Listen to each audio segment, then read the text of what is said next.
Olá, meus amigos, um dia de muita paz para todos nós. Hoje, 19 de abril de 2021, estamos todos nós mais uma vez reunidos para estudarmos a obra há 2000 anos. E nós estamos, em verdade, vamos fazer a nossa prece de abertura que será feita pela nossa amiga Lígia. Logo depois, a nossa querida amiga Aramita irá fazer a recapitulação do nosso último estudo. Mestre amigo Jesus, é com coração pleno de gratidão por poder estar mais uma vez aqui reunidos em torno da sua palavra. Iniciamos mais esse estudo de hoje, pedindo a inspiração da espiritualidade amiga, para que possamos entender, sentir e viver os ensinamentos que teremos aqui hoje. Sê conosco, Senhor, hoje e sempre, que assim seja. Na semana passada nós vimos que o nosso narrador nos atualizou sobre o destino de nossas personagens. Estávamos no ano de 57, Saul de Giores voltou à cidade e voltou a dar suas indiretas e ficar de olho na Flávia. Calpurnia adoeceu e começou a precisar de cuidados, e a Lívia que passou a cuidar dela. O Agripa voltou à cidade e, depois de todos esses anos longe, ainda sentiu o amor ardente que sentia pela Flávia. Ele queria se confessar, mas como ele tinha para ela um respeito de irmão, ele segurou esse arroubo de confessar. Mas como ele via que o irmão não ligava para a Flávia, ele passou a sair com ela a passeios, mas de forma fraternal. Saul de Giores ficou enciumado, né, porque ele quer a Flávia de qualquer custo para ele. Mas o que mais chama a atenção, chamou a atenção de Calpurnia e de todo mundo, é a dedicação de Lívia para com ela. Não deixa as escravas, ela fica noite e dia sobre a cabeceira. E é com Lívia que ela vai aprender a orar, e é nessa hora que ela tem amenizada um refrigério das suas dores, dos seus padecimentos. Nós paramos nessa parte. Bom, obrigada, amiga Aramita. Vamos dar continuidade à nossa leitura e acompanhar o drama das nossas personagens. Não só ele, como Lívia, já haviam ultrapassado meio século de existência, e agora, que tão bem conhecia a vida e os seus dolorosos mecanismos de aperfeiçoamento, se sentia apto a perdoar todas as faltas da esposa no pretérito, considerando que os seus 25 anos de martírio moral no sacrossanto ambiente doméstico bastavam para redimi-la das faltas que, porventura, houvesse cometido nas ilusões da mocidade em terra estranha, conforme supunha em suas falsas observações, filhas ainda da calúnia que lhe destruíra a ventura e a paz de uma existência inteira. Nos primeiros dias do ano 58, os padecimentos de Calpurnia foram subitamente agravados, esperando-se a cada momento o penoso desenlace. Os filhos e os mais íntimos lhe rodeavam o leito, grandemente comovidos, embora reconhecessem a necessidade de repouso para aquele corpo doente e esgotado.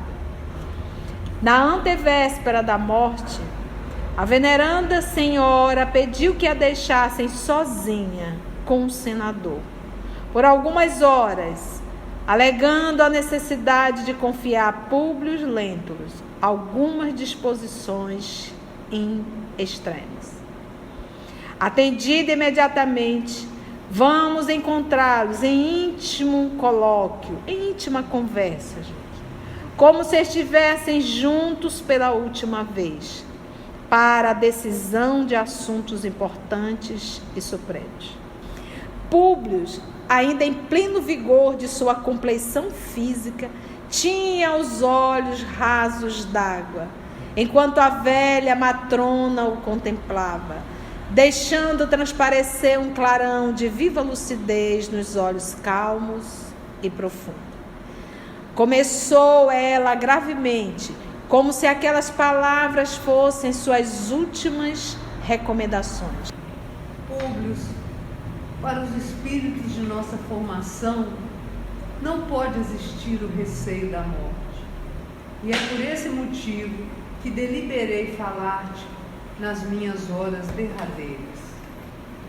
Mas minha boa amiga, respondeu o senador, franzindo a testa e esforçando-se por dissimular a comoção que lhe ia na alma, lembrando-se de que, nas mesmas circunstâncias, lhe falara Flamínio pela última vez, entre as paredes daquele quarto. somente os deuses podem decidir de nossos destinos e só eles conhecem os nossos últimos instantes. Não duvido dessas verdades, mas tenho certeza de que as minhas horas na terra chegam a termo e não quero levar para o túmulo o remorso de uma falta que reconheço haver cometido há mais de 10 anos. Uma falta? Nunca. Vossa vida calpurnia foi sempre um dos mais raros exemplos de virtude nesta época de transição e degenerescência dos mais belos costumes. Agradeço-te, meu grande amigo, mas tua gentileza não me exime da penitência perante o teu espírito, afirmando que há mais de 10 anos errei num julgamento. Pedindo-te hoje, recebas a minha retificação, talvez tardia, mas ainda há tempo de santificarmos, com o mais justo respeito, uma vida de sacrifícios e de abnegação santificantes. Públio Lentulus adivinhou que se tratava de sua mulher. E com voz embargada pela emoção e pelas lágrimas, deixou que a velha amiga continuasse de olhos enxutos, manifestando o mais alto valor moral em face da morte que se aproximava. Continuou Calpurnia em tom comovido. Refiro-me a Lívia, a respeito de quem tive a infelicidade de transmitir uma suposição errônea e injusta, cortando-lhe a última possibilidade de ventura na terra. Mas a morte renova as nossas concepções de vida, e os que estão prestes a abandonar esse mundo possuem uma visão mais clara de todos os problemas da existência. Hoje, meu amigo, digo-te, de alma serena, que a tua esposa é imaculada e inocente.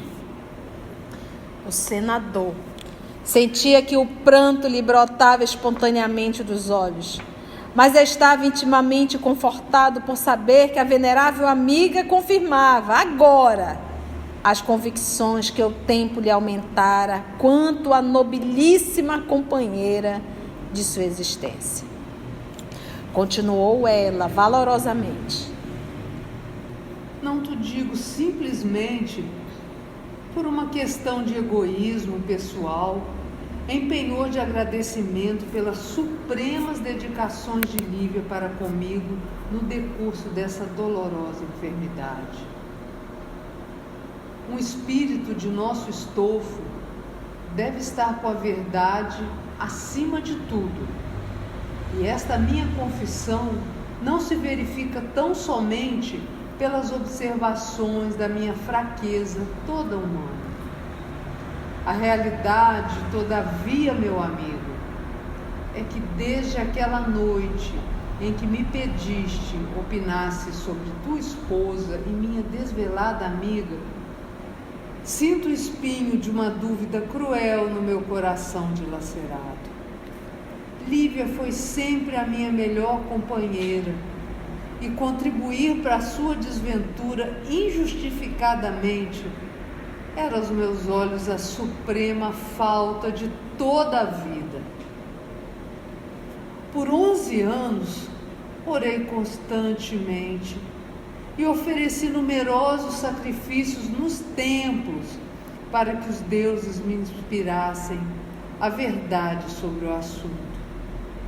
E por todo esse tempo tenho esperado pacientemente a revelação do céu.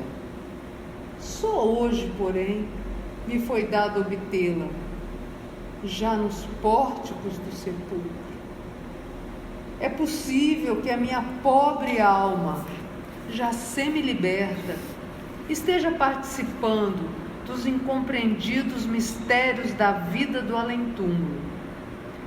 E talvez seja por isso que hoje pela manhã vi a figura de Flamínio neste quarto. Era muito cedo e eu estava só com minhas meditações e minhas preces. Nesse momento, a palavra da enferma tornara-se entrecortada de profundas emoções que a dominavam, enquanto Públio Lento chorava em doloroso silêncio. Porque vocês hão de convir que uma das coisas que mais pesou para Calpurnia e contra Lívia foi justamente ela ter se tornado cristã. Calpurnia não admitia isso em hipótese alguma. Então isso pesou muito. E olha aí, 11 anos ela carregando essa culpa. Vamos lá ouvir. Prosseguiu Calpurnia depois de longa pausa. Sim, no meio de uma luz difusa e azulada, vi Flamínio a estender-me os braços carinhosos e compassivos.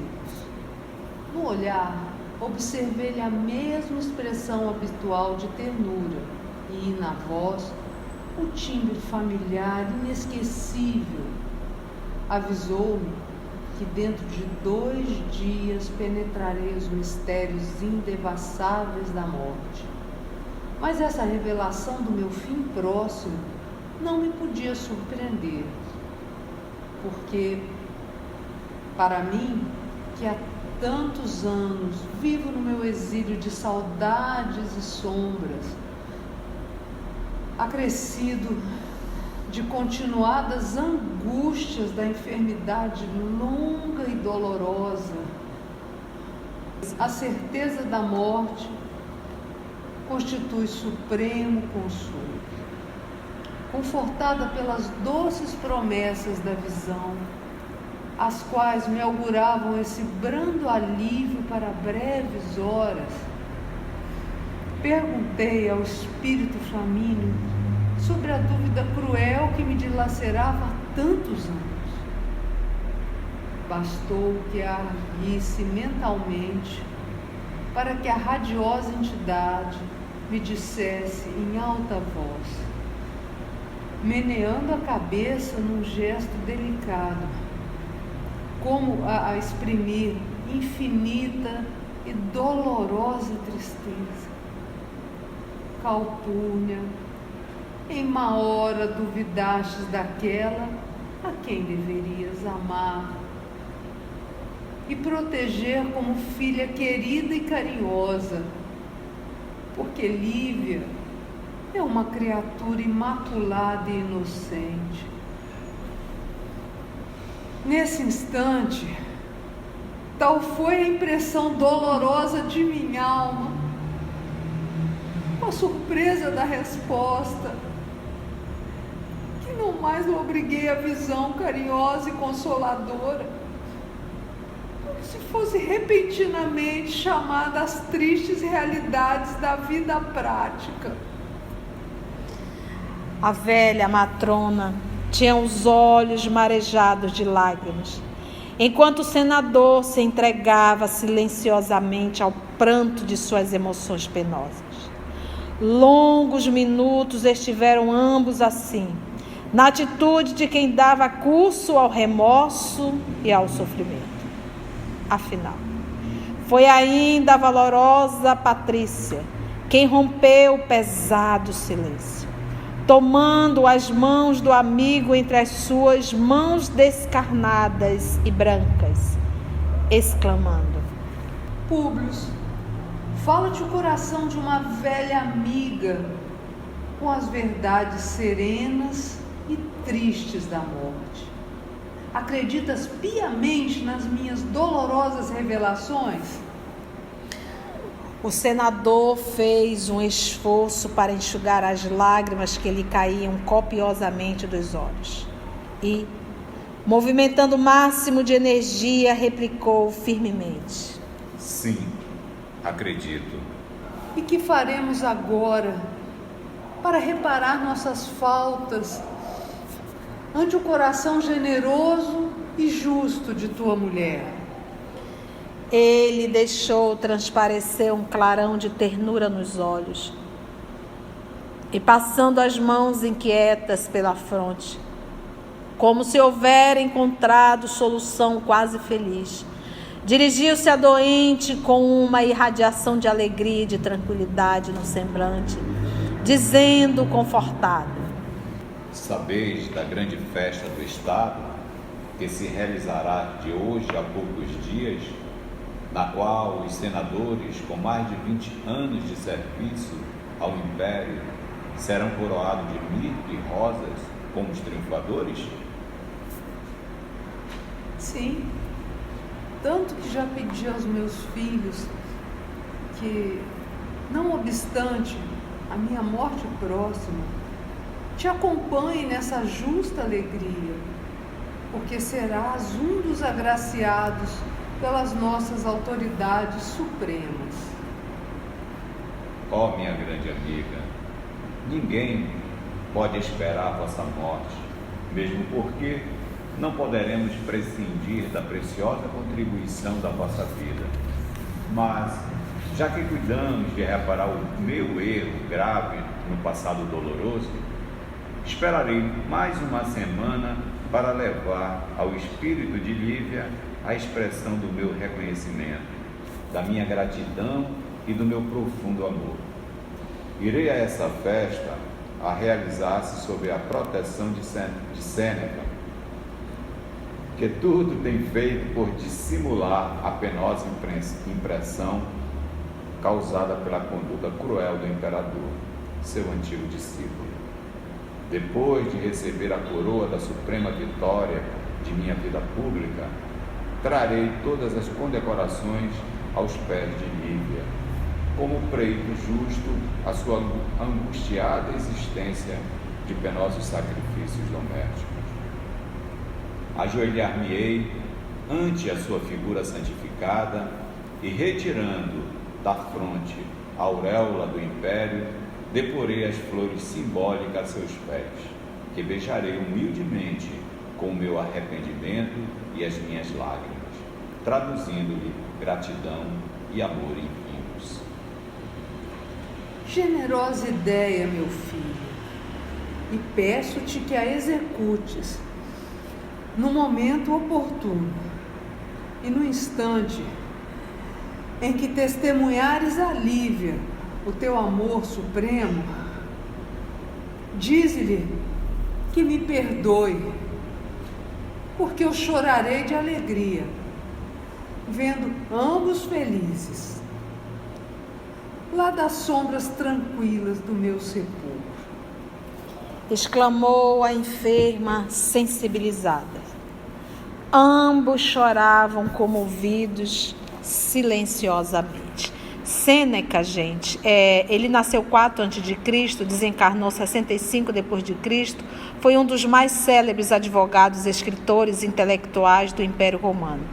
Conhecido também como o moço, o filósofo ou ainda o jovem, sua obra literária e filosófica, tida como modelo do pensador estoico durante o Renascimento, inspirou o desenvolvimento da tragédia na dramaturgia europeia renascentista. Então a gente observa mais uma vez o nosso querido senador acreditando sempre que pode comandar o tempo. Então eu paro para pensar, eles estão há 25 anos separados dentro da mesma casa. E ainda aguardar mais 5 dias, mais 10 dias, mais 15 dias. Então... E ainda com expressões externas. Com expressões, exatamente, aquela coisa de... Se ele quer fazer uma homenagem dessa, já pega um buquê de rosa, um monte de flores, manda fazer e joga aos pés dela. Aliás, após um diálogo desse, é para sair correndo para o aposento dela. Me perdoe, querida. Então, exatamente, então a gente vê um movimento desnecessário. E quantas vezes a gente para pensar, ontem eu até contei isso na nossa live, às vezes pode ser muito tarde. A gente não sabe, então é por isso, eu tenho muito isso na minha cabeça. O que eu tenho para fazer, eu vou fazer hoje. Eu não vou deixar para amanhã, porque eu não sei o que vai acontecer amanhã. Ainda mais numa condição dessa. Uma oportunidade dessa, né? E uma condição de você pedir, me perdoe. Me perdoe. Ele sempre quis fazer isso, mas o orgulho nunca deixou. Que é um motivo. No fundo, ele sabia que a mulher dele, poxa, ele casou com ela, ele vivia com ela, ele conhecia. Mas é preciso alguém externo vir dizer que a mulher dele era pura? E ainda, o sofrimento dela, ele não levou em conta, né? Mais um dia, deixa mais uma semana. Mais aí, uma né? semana, Pra ver a gente ajeitar uma festinha aqui, pô, e o sofrimento dela. A dor. Agora ele já sabe que ela é inocente. Porque lembra que ela perdeu, inclusive, o direito de ser mãe. Ela não podia interferir na educação de Flávia. É muita humilhação. Ela vivia dentro da casa como um bebelô. Um enfeite. A gente vê que o orgulho continua, que uma condecoração que ele vai ter, ele vai transferir essa condecoração para ela. Tanto que ele valoriza, orgulho, né? Tanto ele valoriza, quer dizer, ao ver que o perdão é uma condecoração que ele vai passando devido ao orgulho que ainda é muito forte nele. Né? E os movimentos externos, né? Isso. Bastava um olhar. Vem cá, amor, perdão. Todo vigor do Com meu todo o amor. vigor do ser. Sério. Ai, gente, a gente se envolve com a história e a gente sofre com Emmanuel. Se eu pegasse Emmanuel, pô, meu amigo, aonde está a Lívia? Me conta. Essa semana que tu esperaste vai te render Muitos séculos. Em dado instante, a velha doente apertou as mãos do amigo, como a dizer-lhe um supremo adeus.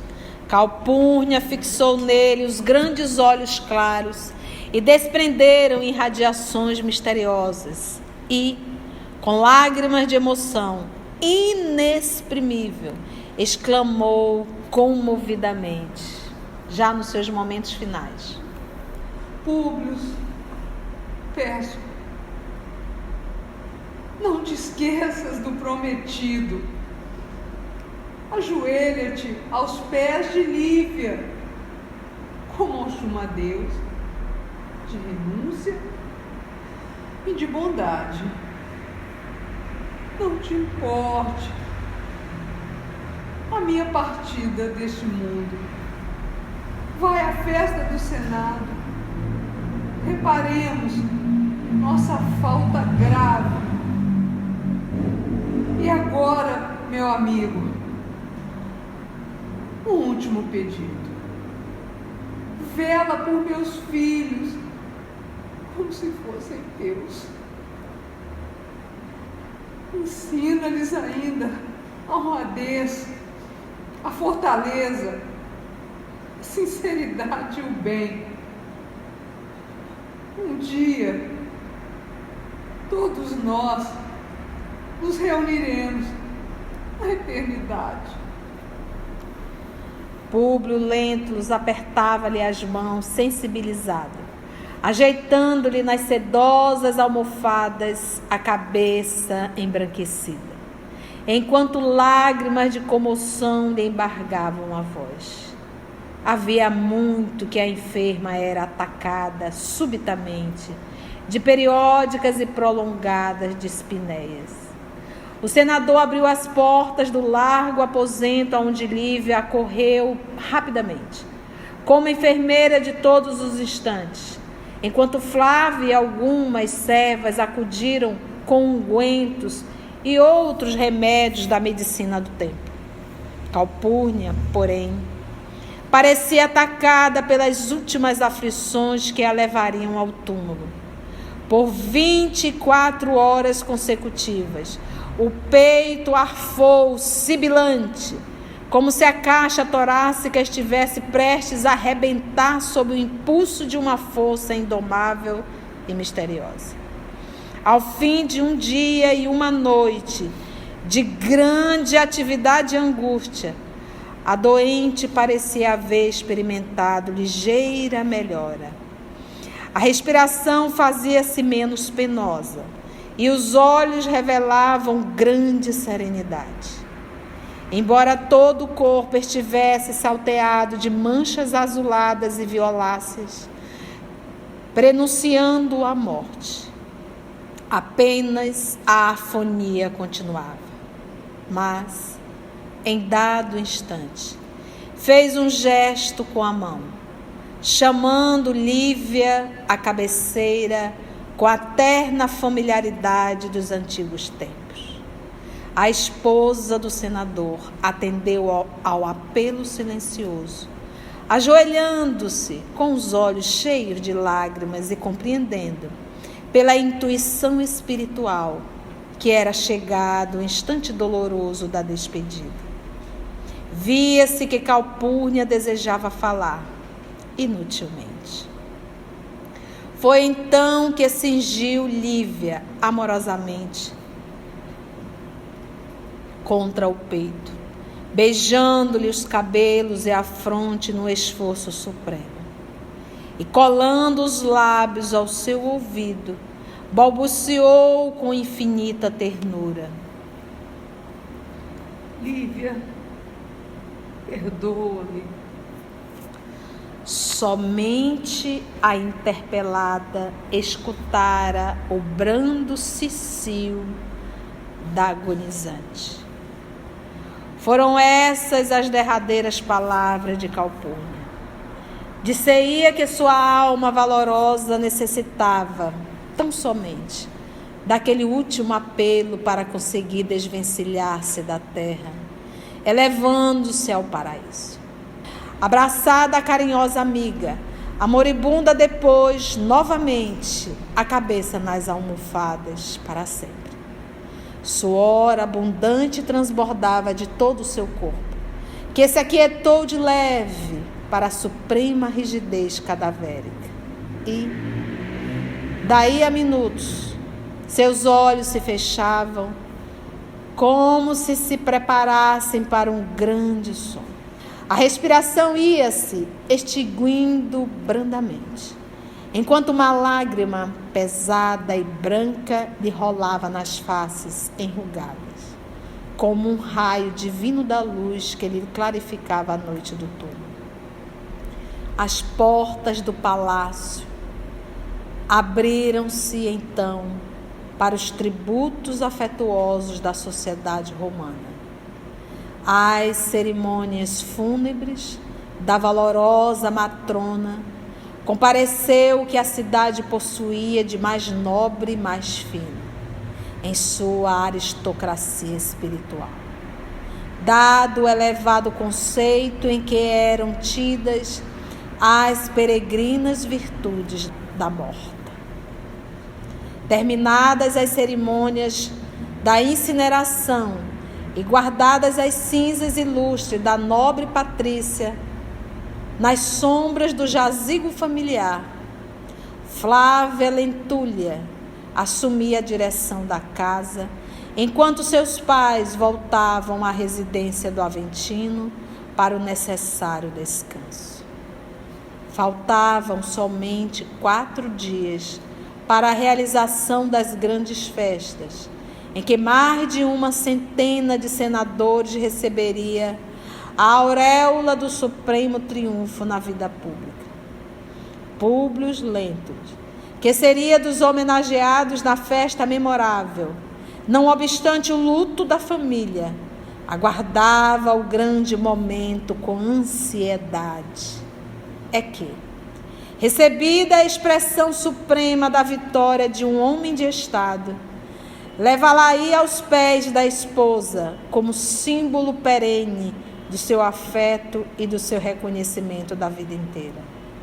No seu íntimo, arquitetava a maneira mais doce de se dirigir novamente à companheira, no timbre caricioso e suave que a sua voz havia perdido há 25 anos. E, verificando a continuidade do seu amor, cada vez mais profundo, pela esposa, esperava ansiosamente o instante de sua reintegração na felicidade doméstica. Suave, caricioso e suave, porque a voz dele se tornou dura e áspera sempre com Lívia. De noite, naquelas horas longas que se passavam, enquanto o velho coração se preparava para as bênçãos da aventura conjugal, em breves dias, ia ele até as proximidades dos apartamentos da esposa, situados bem distante dos seus, naqueles prolongados anos de amarguras infindas. Na antevéspera das grandes festividades a que nos referimos, seriam 23 horas, quando a sua figura se postara em frente aos aposentos da companheira, antegozando de todo momento da penitência, que significava para ele uma alegria suprema. Enquanto o pensamento se afundava nos abismos do passado longínquo, sua atenção espiritual foi repentinamente despertada pela melodia suave de uma voz de mulher, que cantava baixinho no silêncio da noite.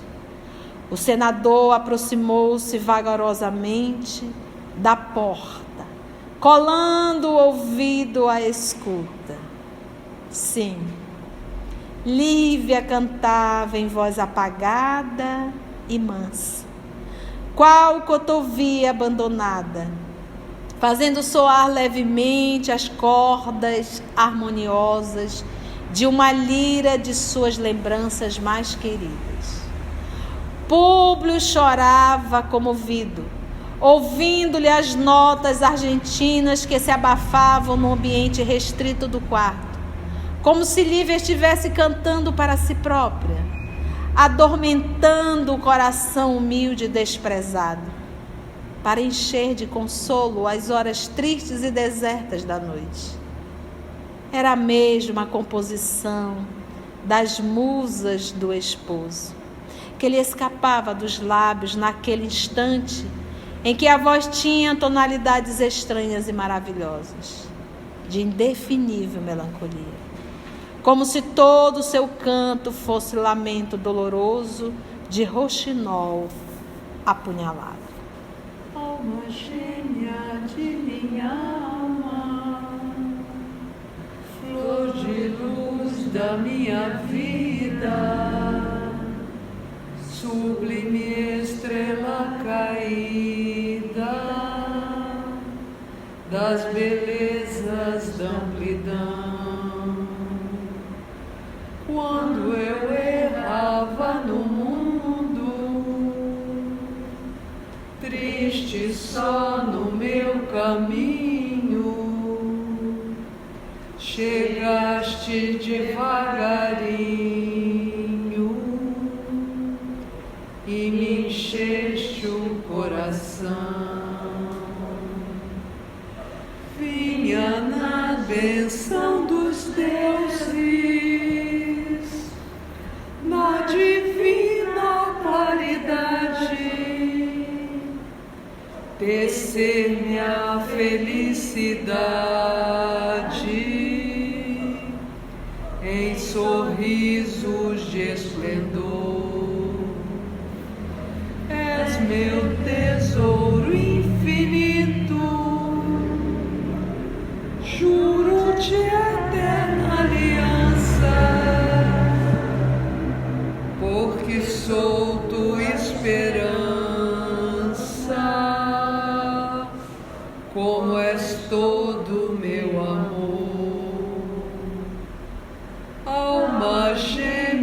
de minha alma, se eu te perder algum dia, serei a escura agonia da saudade nos seus véus. Se um dia me abandonares, luz terna dos meus amores, hei de esperar-te entre as flores da claridade dos céus. Alma gêmea de minha alma, flor de luz da minha vida. Daí a minutos, a voz harmoniosa calava, como se for obrigada a um divino estacato. O senador retirou-se então, com os olhos marejados de lágrimas, refletindo consigo mesmo. Gente, olha só. Ele é uma pessoa tão controladora que realmente ele perde essa grande oportunidade. Imagina, ele está dentro da sua casa, é sua esposa, ele está na porta do quarto, ela está se declarando, porque essa música ele fez para ela. Alta madrugada, acordada. Então era só fazer um toque, toque, toque. Você está entendendo por que enfeitar tanto? Então, quantas vezes no nosso dia a dia nós perdemos oportunidades que a vida nos dá por pura vaidade, por puro orgulho? Então, custava bater na porta? Sim, Lívia. De hoje a 2 dias, hei de provar-te que foste sempre a luz da minha vida inteira. Beijarei teus pés com a minha humildade agradecida e saberei tornar no teu coração o perfume do meu arrependimento. Penetrando no aposento de Lívia, vamos encontrá-la de joelhos, depois de haver deposto sobre o móvel predileto a lira das suas recordações. Ajoelha-se como sempre diante da cruz de Simeão, que, lembra que Simeão, o tio da Ana, deu de presente para ela?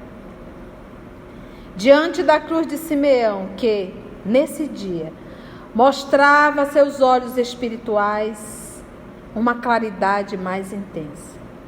No curso de suas preces, ouviu a palavra do amigo invisível, cuja tonalidade profunda parecia gravar-se para sempre no hino da sua consciência.